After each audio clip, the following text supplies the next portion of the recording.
48 heures après l'annonce des résultats des élections européennes, place à la recomposition des groupes politiques et à la recherche de nouvelles coalitions. Pour Frédéric Béraud, professeur de droit européen, la composition du Parlement européen est en pleine mutation, même si depuis sa création, les groupes politiques se sont toujours prêtés au jeu du compromis.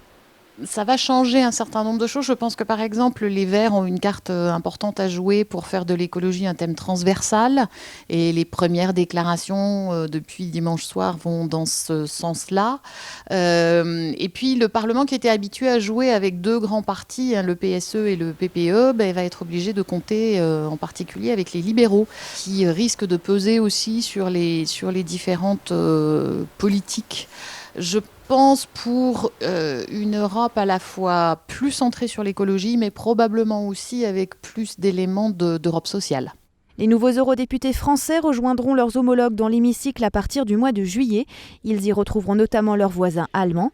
Si en France, les électeurs ont voté pour le Rassemblement national, La République en marche et Europe Écologie Les Verts, le trio de tête allemand diffère légèrement. Les chrétiens démocrates de la CDU sont arrivés en tête, suivis par les Verts et la SPD. Il y a à la fois des convergences et d'assez fortes divergences. Les convergences, on peut les retrouver effectivement dans cette montée des Verts, ou en tout cas dans ces bons résultats des Verts. Les divergences, indubitablement, c'est qu'en France, le Rassemblement national arrive premier. L'Allemagne, le Parti conservateur, continue effectivement d'être le premier, même s'il est en net recul. Je dirais que la recomposition du paysage politique française autour du